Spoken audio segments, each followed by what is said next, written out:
이 정은 말씀대에 감춰주시고 주의 뜻만이 전달되도록 성도들의 마음밭을 성령님이 주관하시고 다스려 주소서. 예수님의 이름으로 간절히 기도합니다. 하나님이 여러분들을 사랑하심을 믿습니까? 하나님이 지금도 나와 같이 계시고 사랑하심을 믿습니까? 내가 주님을 모르는 그 순간에도, 기가 막혀서 통곡하는 시간에도, 지쳐 잠들어 루스 강야에 홀로 잠들이는 야곱에게 나타나셨던 그 하나님은 지금도 나와 같이 계시고 불꽃 같은 눈으로 나를 살피신다는 것을 꼭 기억하시기를 바랍니다. 오늘은 고난의 주님을 생각하자는 제목으로 말씀을 드리려고 합니다. 한번 받아봅시다. 고난의 주님을 생각합시다. 한 번 더요. 고난의 주님을 생각합시다. 오늘날 우리 교회는 한국 교회가 공통으로 안고 있는 문제가 있습니다. 갈수록 성도들이 주님의 고난에 참여하려 하지 않습니다. 개척 교회가 점점 힘들어져요. 신자들이 고난 당하지 않는다는 것이죠. 지금도 우리 교회도 마찬가지고 교회 안에서 아무 희생 없이 아무것도 하지 않고 그냥 신앙생활 나름대로 그냥 예배 시간에만 참석하고 하나님이 복 주시면 복 받고 이렇게 살겠다는 이런 현상이 두드러지게 지금 한국 교회에 나타나고 있습니다. 금식하면서 내 것을 드리고 희생하고 천국을 바라보던 그 뜨거움이 자꾸 사라지고 있습니다. 오늘 우리는 우리 자신을 살펴보아야 합니다. 내가 주님을 위해서 얼마나 희생하고 있는가? 내가 주를 위해서 얼마나 손해보고 있는가? 내 시간과 내 재능과 내 물질과 내 마음을 얼마만큼 주님 때문에 손해보고 있는가 한번 생각해 보세요. 빌립보서 3장에서 바울 사도는 빌립보 교회를 향해서 너희가 내 괴로움에 참여했으니 잘하였도다 이랬어요. 너희가 내 괴로움에 참여했으니 잘하였도다. 예수님께서도 그렇게 말씀하실 것입니다. 너희가 내 괴로움에 참여했으니 잘했도다. 여러분들은 얼마만큼 주님의 괴로움에 참여하고 있습니까? 교회 어떤 일을 해나갈 때도 희생을 하려고 하지 않습니다. 지금 한국 교회가 이만큼 축복의 자리에 있는 것은 선배들의 희생이 있기 때문입니다. 우리 성동교회도 마찬가지입니다. 앞으로 지금 교회가 1000평 이상의 교회가 옆에 세워지고 있습니다. 선배들의 희생 때문에 지금 저 교회가 있다는 사실을 기억을 해야 합니다. 그런데 우리 각자에게 주어진 고난의 십자가를 외면하고 있습니까? 저는 좀 잘 살게 되는 성도들에게 늘 당부합니다. 고난의 때를 잊지 말라고. 우리는 이 세상을 살아가면서 여러 가지 문제를 만날 때마다 주님을 생각해야 합니다. 오늘은 종려주일 예수님께서 예루살렘으로 입성하신 날을 기념하는 옛날이고 내일부터 고난주간이 시작하는데요. 시작되는 이 고난의 주간에 고난의 주님을 깊이 생각하시면서 힘들고 어려워도 새벽마다 주님께 나와서 여러분들 이 고난의 주님을 바라보고 이 고난에 참여할 수 있는 우리 각자가 될 수가 있기를 예수님의 이름으로 축원합니다. 먼저 복종하신 주님을 기억해야 합니다. 한번 받아봅시다. 복종하시는 예수님을 기억합시다. 우리 예수님은 죽기까지 복종하셨습니다. 성도의 길은요, 예수님의 뒤를 따르는 길입니다.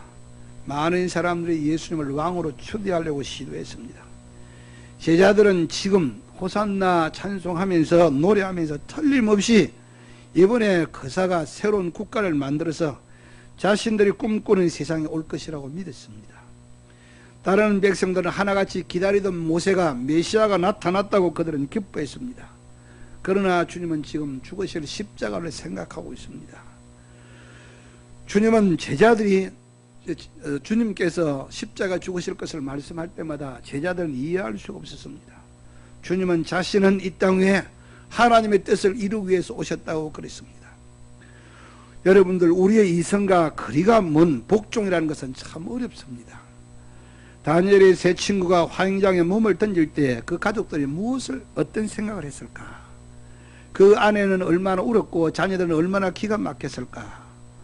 우리는요, 복종하기 힘들 때마다 죽기까지 복종하신 주님을 기억해야 합니다. 겟세마네 동산에서 이 겟세마네라는 이 말은 기름을 짠다는 그런 뜻입니다. 저는 개선만의 동산에 가보면 지금 기념교회가 세워져 있는데 제가 그 교회 가니까 그냥 공연이 막 눈물이 자꾸 나오더라고요. 예수님의 몸부림치는 그 기도를 우리가 기억합니다. 예수님은 인간으로 오셨습니다. 인간이 고민하는 아픔과 고통을 철저히 당하셨어. 오늘 성경에 보니까 얼마나 몸부림을 치시는지 땅에 떨어지는 땀방울이 피비처럼 변해 있더라. 이건 한번 생각해 볼 일입니다. 땀이 어떻게 피비처럼 변할까? 여러분들 얼마나 몸부림치고 있는가를 말해주고 있습니다. 할 수 있거든 이 잔을 내게서 지나가게 하옵소서. 그러나 내 원대로 마시고 아버지의 뜻대로 하옵소서. 한번 받아봅시다. 내 원대로 마시고 아버지의 뜻대로 하옵소서. 아멘입니까? 아멘입니까? 복종은 쉬운 것이 아닙니다. 분명히 내 계획이 있고 내가 가야 할 길이 따로 있는데 내 길과 내 생각을 버리고 억지로 간다고 하는 것은 쉬운 일이 아닙니다. 하나님의 뜻이기 때문에 아멘하고 따른다고 하는 것은 분명히 힘들고 고통스러운 일입니다. 마치 겟세마네 동산에 기름을 짜는 것처럼 힘든 고통스러운 일입니다. 우리는 괴로워도 따라가야 합니다. 주님이 따르는 길을 가면 우리는 그 길을 가야 합니다. 주의 시기까지 복종하신 주님의 길을 따르는 것이 성도들의 길입니다. 기쁠 때만, 일이 잘 풀릴 때만, 모든 것이 순풍에 돋던 것이 잘 풀릴 때만 좋아서 따라가고 있습니까? 순종이 힘들다고 느껴질 때도 우리는 죽으실 때까지 복종하신 주님을 바라보아야 합니다. 우리는 금주간 며칠을 깊이 생각할 것입니다. 겟세마네에서 동산에서 기도하신 주님의 사실을 알고 당시에 대제사장 가야바는 성전을 지키는 군인들을 지금 파송합니다. 예수님이 체포돼서 가야바의 법정에서 재판을 받습니다. 사내들인 공회가 열린 것이죠. 자신들이 사형을 결정했지만 사람을 죽이는 권한이 없으니까 당시에 로마 총독인 빌라도가 유월절 때문에 예루살렘에 와 있으니까 빌라도에게 예수를 보냅니다. 빌라도는 이미 예수에 관한 정보를 다 입수하고 있었습니다. 유태인들의 종교적인 문제인 것을 알고 자신은 그 문제를 피하고 싶어서 예수님이 갈릴리 출신이니까 갈릴리에 분봉한 헤롯에게 예수님을 보냅니다. 그런데 헤롯도 예수 문제에 자기가 빠져나가는 것이 좋다고 생각해서 다시 빌라도에게 보냅니다. 가야바가 체포하고 빌라도에게 보내고 빌라도는 헤롯에게 보내고 헤롯은 다시 빌라도에게 보내고 빌라도는 어쩔 수 없이 나사렛 예수의 문제를 결정해야 합니다. 무죄하다는 걸 알면서도 백성들이 요구를 따라서 예수를 사형에 넘겨줍니다. 밤새 시달린 그 난리 속에서 예수님은 자신이 못 박힐 십자가 형을 지고 골고다 언덕으로 올라갑니다. 십자가를 지고 가는 예수님은 당시의 나이가 33살인데 한참 젊은 나이입니다. 그런데 쓰러지고 지쳐서 넘어집니다. 찢어진 옷 사이로 지난밤 로마 군인들이 휘두른 이 채찍에 살찜이 떨어져 나가는 흔적이 보입니다. 그래서 후대 학자들은 이런 말을 해요. 십자가를 지시고 골고다 올라갈 때에 예수님은 이미 반쯤은 죽어 있었다고. 우리가 부른 노래처럼 한 발자국 두 발자국 주님 가신 자국마다 뜨거운 눈물 붉은 피가 가득하게 덮였으며 이런 찬송을 하지요. 여러분, 우리는 삶을 살아가면서 십자가가 너무 무겁다고 절망하지 않습니까? 너희가 나를 따라오려거든 너희 십자가를 지고 나를 따르라고 주님은 말씀하셨습니다. 그분은 자신의 십자가를 지시고 십자가로 가셨습니다. 골고다로 가셨습니다. 주님은 우리의 길입니다. 우리에게 각각 주어진 십자가가 너무 무겁다고 느껴질 때도 주님을 생각하면서 깊이 생각하면서 우리에게 주어진 십자가를 잘 지고 나아갈 수 있는 여러분이 되시기를 예수님의 이름으로 축원합니다. 두 번째, 재판정에 서신 주님을 기억해야 합니다. 예수님이 사형당하신 제목이 뭔 줄 아십니까? 신성모독죄. 사형을 결정한 사람들은 하나님께 제사한다고 하는 종교 권력자들입니다. 정말 그들이 하나님의 아들 예수님을 신성모독죄로 고발을 합니다. 얼마나 아이러니컬한 일입니까? 우리는 이 세상에서 이런 기막힌 일들을 종종 당합니다. 그래서는 안 되는 사람들, 도저히 그럴 수 없는 사람들이 등을 보일 때가 많이 있습니다. 저뿐만 아니라 목사들에게 물어보면요, 가장 가슴 아픈 일은 인간적인 배신이라고 그러죠. 내가 얼마나 그를 위해서 울었는데, 얼마만큼 그를 돕고 싶어서 돕고 마음을 주었는데, 어느 때 등을 딱 보이고 배신을 할 때에 기가 막히죠. 하나님의 이름으로 사형에 처해지는 기막힌 이 주님의 모습을 누가 누구를 지금 고소합니까? 그 많은 고소에도 불구하고 주님은 침묵하시고 있습니다. 우리들도 주님 따라가면서 기가 막힌 억울한 자리에서 공의가 보이지 않고 진리가 짓밟히는 것 같을 때에, 너무너무 억울해서 잠이 오지 않을 때에 우리는 주님의 그 모습을 생각해야 합니다. 요셉이 형들의 미움으로 애굽에 팔려갈 때 얼마나 기가 막혔을까요? 살아계신 하나님은 그때 무엇을 했을까요?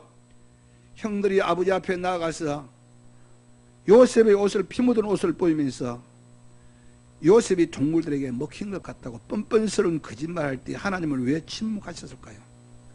사랑하는 제자들이 자신을 배신하고, 그리고 가룟 유다가 은 30을 팔아먹는 기막힌 배신의 자리에서 그분은 지금 최후의 만찬을 나누고 있죠.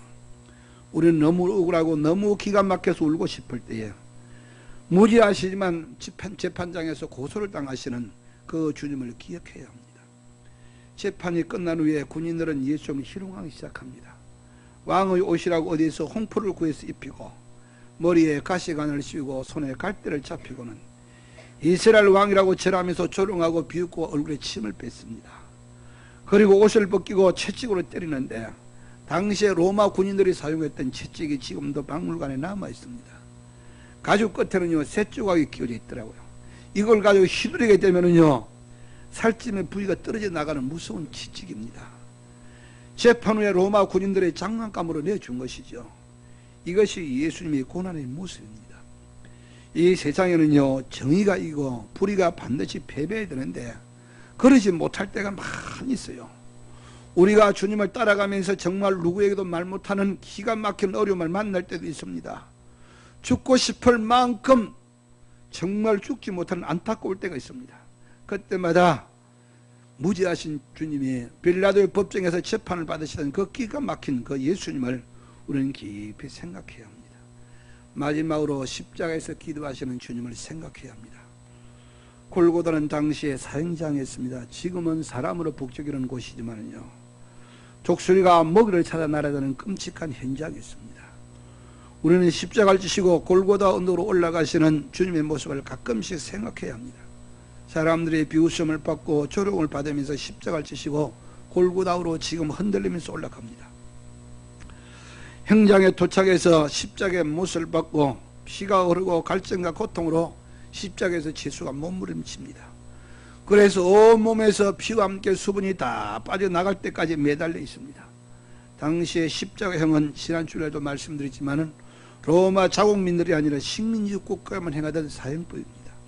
로마 군인들, 구경하러 나온 사람들, 비웃는 바리새인들과 사두개인들, 울면서 십자가 지를 따라가는 그 모친 마리아와 여인들, 그리고 같이 사형을 따르는 강도와 그 가족들, 살려달라고 소리치는 사형수들, 못을 박는 로마 군인들, 마침내 십자가가 세워지고 세상죄를 지시고 죽으시는 주님의 모습을 한번 연상해 보십시오.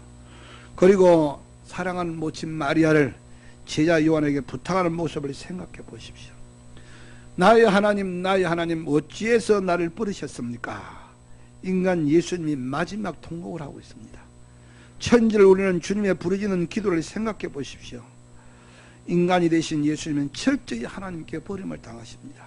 사랑하는 제자들이 버림을 당하셨고, 세상에서 가장 견디고 힘든 고통 중에 하나는 믿었던 사람들이 배신이라고 그랬대요. 친행자 같은 제자들이 주님을 버리고 가룟 유다가 예수님을 배신합니다. 여러분들, 12손가락 안에 들 정도로 믿음과 열심을 가진 사람이 가룟 유다였는데, 이 가룟 유다가 예수님을 배신했습니다. 도저히 용서할 수 없는 분노의 자리에서, 나를 비웃는 모욕함을 당하는 자리에서 우리는 주님의 십자가를 생각해야 합니다. 도저히 용서할 수 없는 아픔이 있을 때도 십자가를 생각하면서 우리는 양보하고 용서해야 합니다. 여러분들, 순종의 주님을 생각하십시오. 복종의 주님을 생각하십시오. 재판정에서 비웃음을 당하시는 주님을 생각하시고 십자가 달리시면서 고통당하시는 주님을 생각하십시오. 우리 각자에게 주어진 십자가 너무 무겁다고 피하고 싶습니까? 갈수록 자기 희생을 모르는 시대, 갈수록 자기 손해를 피하는 이런 시대에 주님을 위해서 손해보시고 주님을 위해서 십자가를 지십시오.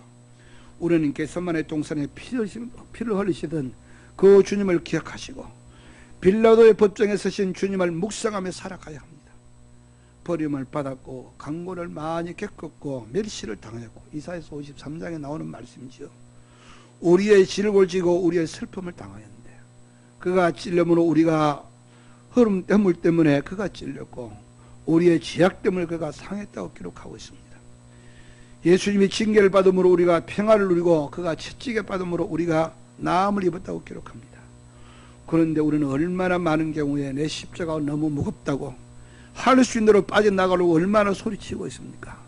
십자가를 지고 주님의 길을 따르시고 이 고난 주간에 주님의 십자가를 깊이 묵상하면서 더 깊은 자리로 나아갈 수 있는 우리 각자가 될 수가 있기를 예수님의 이름으로 기원합니다. 기도하겠습니다. 하나님